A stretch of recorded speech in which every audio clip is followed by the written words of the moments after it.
And welcome to this live stream of Dutch Speakers Corner. And today, the third part of why the name of Jehovah is being used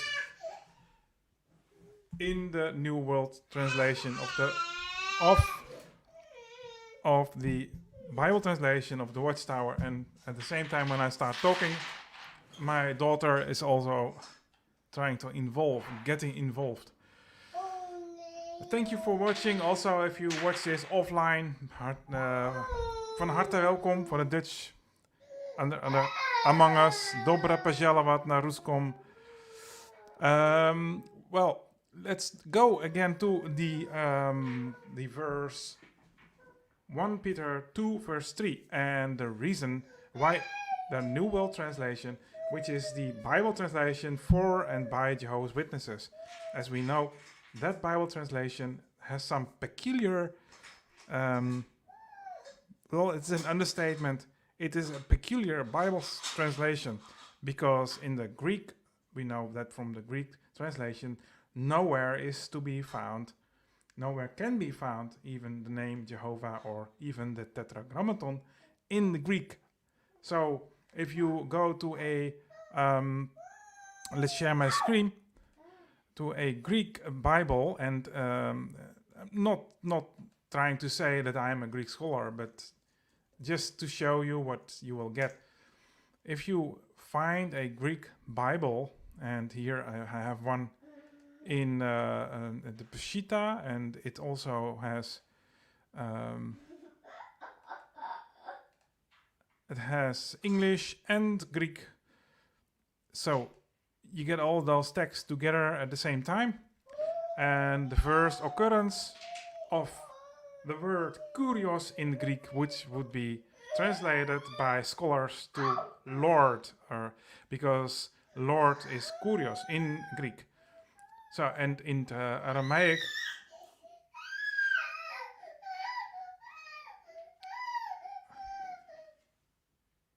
that would be Mario in Western Aramaic.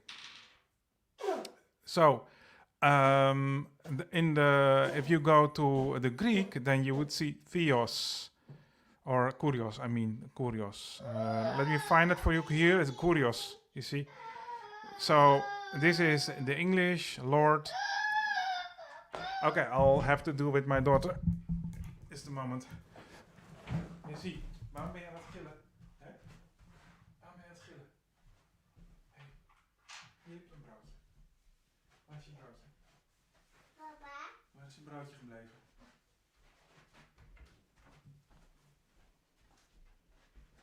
Waar is je broodje? Broodje? Papa?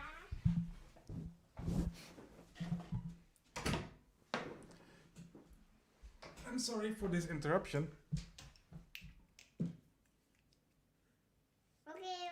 It's normally time to go to bed. Oh, in an hour for her. Here she is, the one who makes a lot of noise. Okay, I think I don't share my screen anymore. And she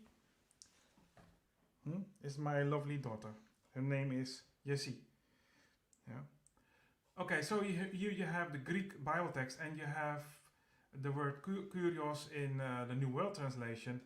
They would say, well, this is a quote from the Hebrew text. That makes sense, right? But in Matthew 1 verse 20, you won't see a quote from the Hebrew text.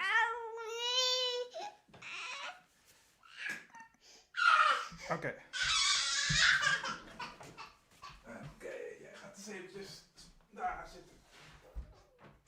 Kom even hier spelen, oké?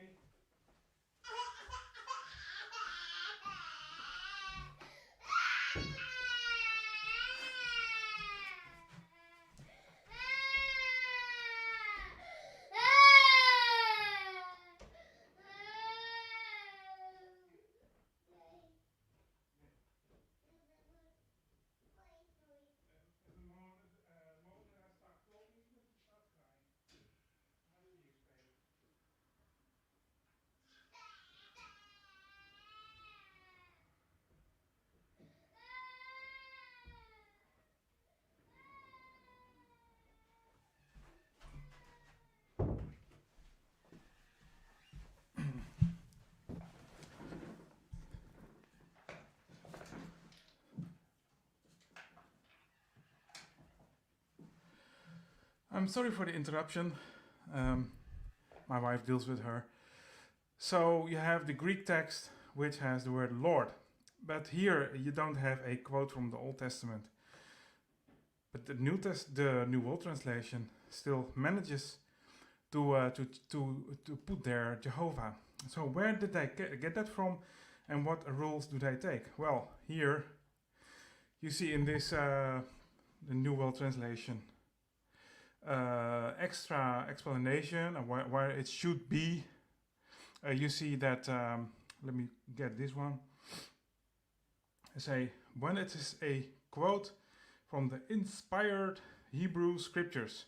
So Matthew made more than 100 quotations from the inspired Hebrew scriptures, where these quotations included the divine names. He would have been obliged faithfully to include the Tetragrammaton in his Hebrew Gospel account.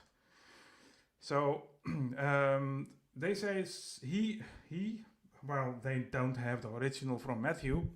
The Watchtower didn't have. Nobody has the original, but he said he would be obliged to faithfully include it. Not only Matthew, but all the writers quoted verses from the Hebrew or from the Septuagint where the divine name appears. For example, in Peter's speech, a quotation is made from Deuteronomy 18 verse 15, where the Tetragrammaton appears in papyrus, fragment of the Septuagint. So this is the only occurrence of the name P. It has P, that points to YHWH.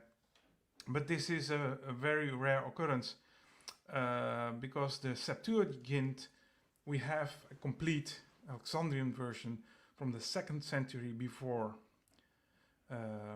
Christ. So this is not a very strong argument. But look at what they say. So they would be obliged to use the name, and the whole argument is if the Septuagint uses the originally, quote, the name of God everywhere in the New Testament, in the Testament, then the New Testament should have the same. Okay, this is the rule. Now, let us go to which was hard to find. But if we go to the New World Translation in the most newest print, 1 Peter 2, verse 3, there it says, "Provided you have tasted that the Lord is kind."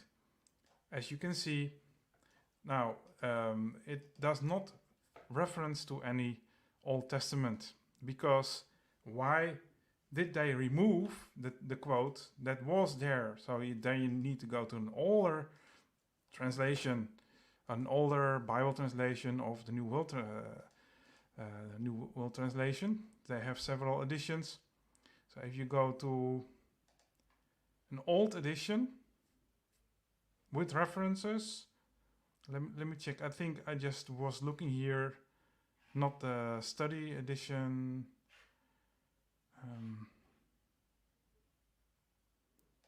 1 Peter, of course.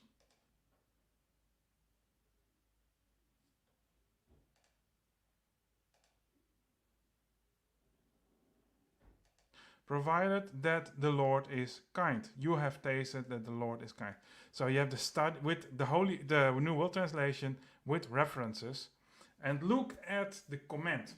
So the Watchtower destroys themselves. They have taken the name Jehovah in several places in the Old Testament where it is not in the Hebrew, and in the New Testament they have added it everywhere, using the rule where it is a quote from the Old Testament, we should do it faithfully.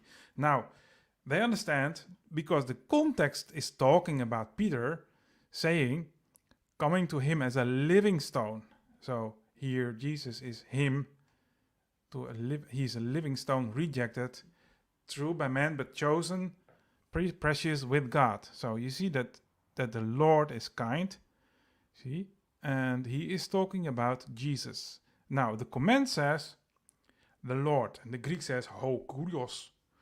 In a comment, so they use another Unitarian writer, G. Hort, in his first epistle of Peter, London, 1898, the Psalm 40, it is quoting Psalms 34 verse 8, O Kyrios stands for Jehovah, as it often does. The Septuagint inserting and omitting the article with Kyrios and no apparent principle. On the other hand, the next verse shows St. Peter to have used O Kyrios in its commonest form, not the universal antisense of Christ, because it would be rash, however, to conclude that he meant to identify Jehovah with Christ. No such identification can be clearly made out in the New Testament. St. Peter is not making a formal quotation, but merely borrowing OT language, applying its own manner. So, let us say it in normal English. He is quoting Psalms 34:3, and that if we go to the Psalm 43, let us do that too. Yeah, in the New World Translation again, the Psalms 43 verse 8. Taste and see that Jehovah is good. And then you would say maybe it doesn't have see. Yeah, that is left off. That is a missed word that some scribe forgot to do his job. If we go to the King James translation, then you see that really that was there in the majority Greek text, but that's a different subject. But I will show to you King James Bible online, and then 34 Psalms. Psalms. Chapter, again, 34, verse 8. And taste and see that the Lord is good. And then we go to Peter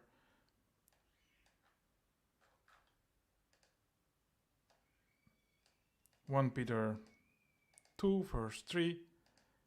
That's the King James. So you have tasted. It's also we have missing the unseen, but let us then go to the Peshitta version of that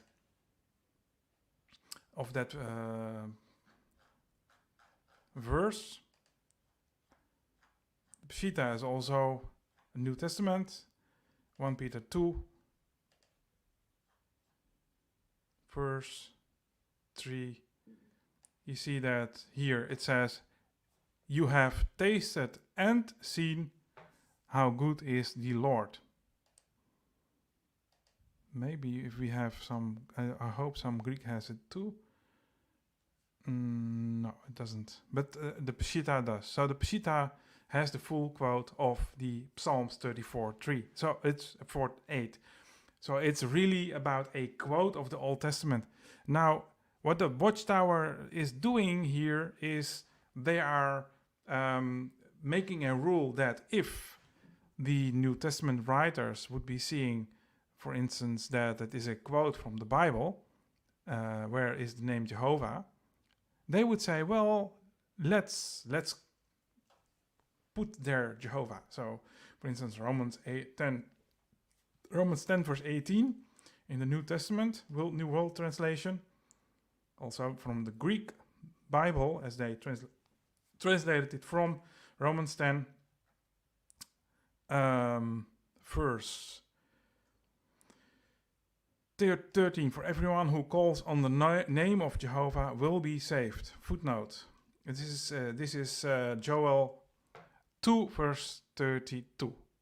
Yeah. If you go to this verse, it says in Joel 2 verse 32, it must occur that everyone who calls on the name of Jehovah will get away safe. So, because the Hebrew has Jehovah there. So you would say, that's nice, that's not bad.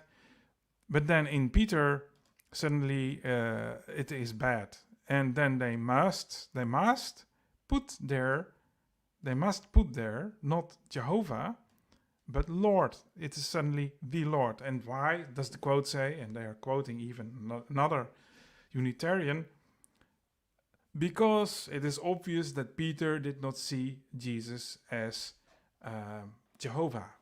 But why did Peter then not think when he made that quote? Is it a blasphemy when you say that Jesus in fact is like Jehovah and he's quoting this? Why did Peter not add this note? Well, I'm not meaning that Jesus is Jehovah.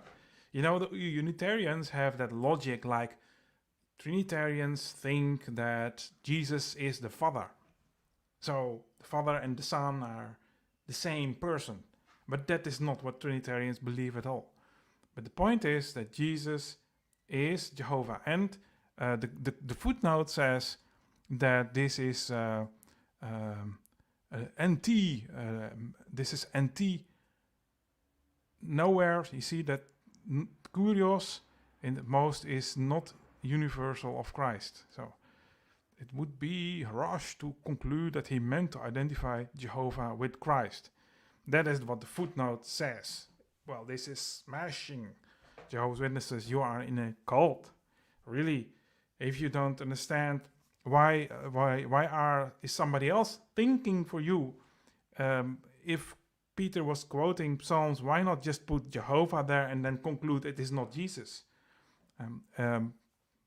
It is very obvious that Paul, for instance, also spoke about the rock. You see that Peter says that Jesus is a living stone. Okay, so Peter is contrary to Paul. They even were enemies at some point. So Paul was talking about the Jesus being the stone, and let me find it for you.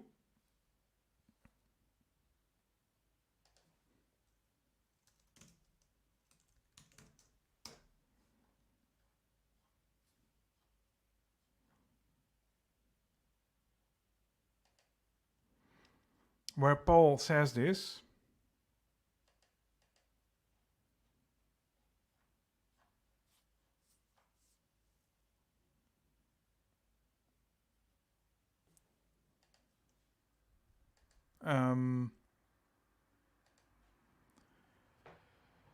This is, I have some notes somewhere.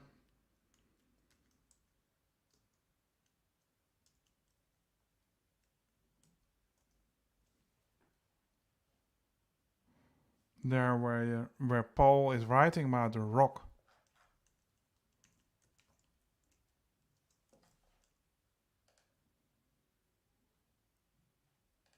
Well, let me find it for you.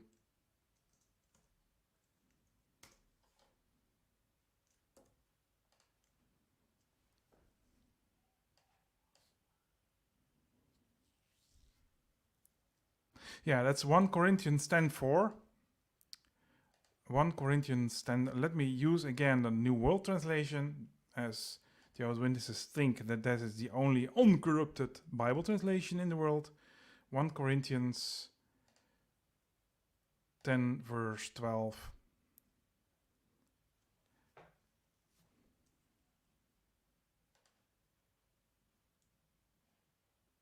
10 verse 4, I mean. You see that, and all drank the same spiritual drink, for they used to drink from the spiritual rock mass that followed them, and that rock mass meant the Christ. So Peter was saying about Jesus is the living rock. Paul in 1 Corinthians says, in the New World Translation as well, that rock mass followed them, and that rock mass meant the Christ. Are we looking for the quote in the New World Translation? Where did this happen? This happened in Exodus 17, verse 6. Look, I am standing here before you there on the rock in Horeb. Horeb is a mountain in Saudi Arabia, not in Egypt. And you must strike on the rock, and the water must come out, and the people must drink it. Subsequently, Moses did so under the eyes of the older man of Israel. So, let us take the whole chapter and see who is talking. You see? So, Exodus 17, verse 6. Look, I am standing before you in the rock Horeb. So, Paul said the rock mass was the Messiah, right? And then, verse 5, Jehovah said to Moses, pass in front of the people and take with you some of the older men. La-di-da, look, I am standing. So, Jehovah is talking, and then Paul also identified Jesus with the rock. So obviously, not only Peter is confused about Jesus being Jehovah, also Paul is confused about Jesus being Jehovah.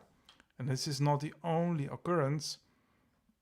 Even in the Old Testament, we have confused writers that do say that Jesus is God. I believe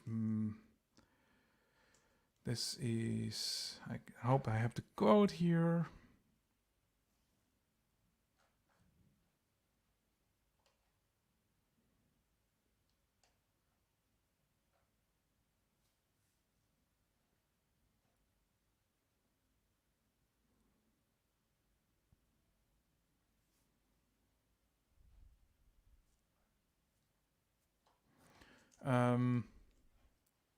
Well, I'll give it to you. I gave it to you a few other week before. It was somewhere in the small prophets where it was said that the Messiah is Yahweh. So this is even for Orthodox Jews a problem. They have a problem with that verse. So there are so many occurrences where the writers of the Bible seem to be confused to say that Jesus is God. So Jehovah's Witnesses cannot be excused like, well, we didn't know. It's even in your own Bible that the writers seem to be confused and say Jesus is Jehovah. Now maybe you would say, does it really matter? Does it really matter? Yeah, if whether or not I believe in Trinity or not. Well, if you understand the message of Paul, it is a problem, because Paul, he clearly said that that the one who declares Jesus to be the Lord will be saved. If you declare him to be an angel that is created, you don't understand the message of Paul. Paul was truly saying that Jesus is also the creator, just like even the Apostle John wrote down in his book of the Gospel of John 1 verse 1. And there you see that here in verse 3, also Jehovah's Witnesses ignore this verse. All things came to in existence through him. Apart from him, not even one thing came into existence. This means that Jesus is not created. So Jesus had no beginning. So he was the beginning, in the beginning with God. And then you see that the New World Translations adds here a God in the beginning.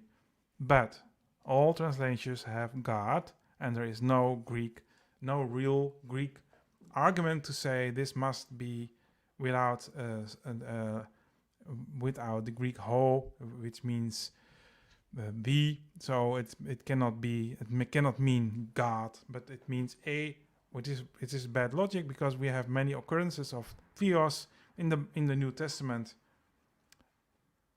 where the Bible, really also New Testament of the Jehovah's Witnesses, uses God with a big G. So it does really matter if you also believe that Jesus is a created angel, and as Jehovah's Witnesses say, he is Michael, angel Michael, and then came to the earth, and God sacrificed Michael to be Jesus. And well, if you were God, wouldn't you look at a distance, and then you created all the humans, and then the humans die and suffer, and then la di da di da. Okay, I send an angel. You go. Okay, you go. Maybe he did not make that sign with his hand, but what a big difference when Jesus is God Himself. Such a love He shown for humanity, that He came to us Himself in human body, as John says in this. So the Word became flesh and resided among us, and we had a view of His glory, a glory as such belongs to the only begotten Son from a Father. And Trinitarians don't say Jesus is the Father. They don't say He is the same. No, this is a straw man argument.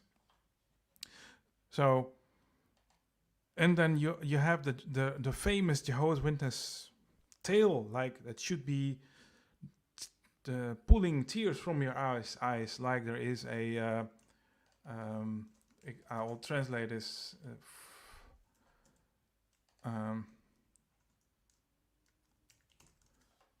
Railway man. He has a son, and the son is playing on the railway. Well, that's a bad father, you know. But anyway, the Jehovah's Witness story goes like this: the son is playing on the railway, and suddenly a train comes, and then he has to decide for himself.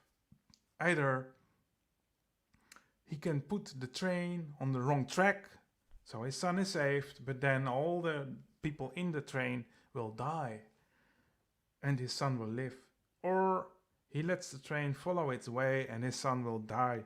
And then the railway guard, the railway man, decides, okay, I let my son go. So the train drives over his son, and his son dies. And this is supposed to get you, Jehovah's Witness, crying, oh, he has so much love for you that he let his son die, and the people did not die, and the train was saved. But I would say, what a bad story. Which father let his son play on the railroad? That is a bad story, you know, really. Yeah, that's not a good father. A God would foresee something happens, put like that. A good father would not let his son play there. Also, I think a real father would really choose for his son. A real father would not say, well, it's my son, but there are 100 people, 1 against 100. Well, let my son be dying now because there are 100 people. I think all father and mothers would save their children, right? So this story really goes nowhere. And but what a difference when Jesus is God. He is God as the creator, as John 1:3 says. All things, yes, came to existence. Apart from him, not even one thing came to an existence. By means of him was life, and life was the light of man. So this is the description of the Word, the Creator, and then the Word God became flesh. So God Himself felt our pain, and that is a big difference. You can compare that with a father. If you want to have a Jehovah's Witness like style story, a father that promises his daughter, if you are naughty and you do that and that, I'll spank you. And then the daughter thinks, okay, but let me try it. So the daughter is naughty anyway. And then the father comes to the daughter, and then he says, I have promised to you, if you do that, you'll get a spanking, you remember? And then the daughter, no, I get spanking. But the father says, because I love you so much, I'll spank my own arm. So that you can compare to that. So God punished himself. He felt the pain of human death. So that humans mostly in general die suffering from some evil sickness or some torture, which also happened to many Christians. God knows this and he feels every pain we feel. Okay, and that is a big difference in the Trinity. So back to 1 Peter 2 verse 3. This is a quote from Psalms 34 verse 8. You provided that you have tasted that the Lord is kind. It should be Jehovah is kind. And everywhere the New Testament, the Watchtower is boosting. Well, we put the name of Jehovah where it should be. But it's not there. And why? Because it would appear that Jesus is Jehovah. And that is something they really don't like. But there is so much evidence, even in the New Testament, of Jehovah's Witnesses. Hebrews 1 verse 8. You see that this is also a quote from Psalms. So you see that the New Testament of the Jehovah's Witnesses has a very bad Greek translation. They really need a huge spanking, those translators. You see that it says, with reference to the Son, God is your throne forever. So suddenly the Son sits on God because God is because if God is a throne, that is really bad Greek. If you go to the Greek, then it really says your throne, and then oh God, in the form that you can say oh God. The what was that again? But anyway, the throne is he's speaking to God and not to the throne. So your throne is, or it's the subject. He's speaking to the Son, and so this is a translation that occurs never in the New World translations, or never in the other Greek translations of the Bible, but only the New World translation has God is your throne. But if you look at the context, it's quoting, you loved righteousness, you hated lawlessness. That is why God, your God, anointed you with the oil of exaltations more than your partners. And if you look at what is it quoting? In fact, this part, it's quoting Psalms 102, verse 25. You see, you loved righteousness and you hated lawlessness. That is why God, your God, anointed you with the oil. And then we go to Psalms 102, verse 25, in the New World Translation. Long ago you laid the foundations of the earth itself, and the heavens are the work of your hands. They themselves will perish, but you yourself will keep standing, and like a garment they will all wear them out. Just like clothing, you will replace them, and they will finish their turn. So then we go back to Hebrews, and it's saying exactly this. Just like a garment, they will all grow old. So it's about talking to the Son, but if we go to the Psalms, it's talking about Jehovah. So that is really bad. If you say that Jesus is just an angel and there is no reference in the Bible which says Jesus, or there's no explanation, or an old church father who understood that Jesus is Michael. There's no old, even no Catholic reference, or as Jehovah's Witnesses say, in the third century, everything got bad in Christianity. There is no such thing as Jesus is Michael. So how can you trust an angel? How can you trust a human with upgrades, which is Jesus in the Watchtower view? Human with upgrades. How can you pray to a human and say you are God? Or you cannot pray to him. You cannot worship him. So when Jesus comes and, as you say, Armageddon, then you cannot. Then you must rely on Watchtower. Okay, this is my.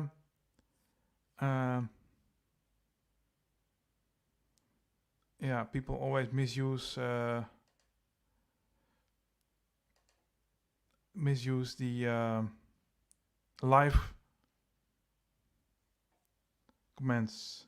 Okay, I'll keep it to here, and wish you a nice day. See you next time. I have my daughter. She must go to bed. Bye bye.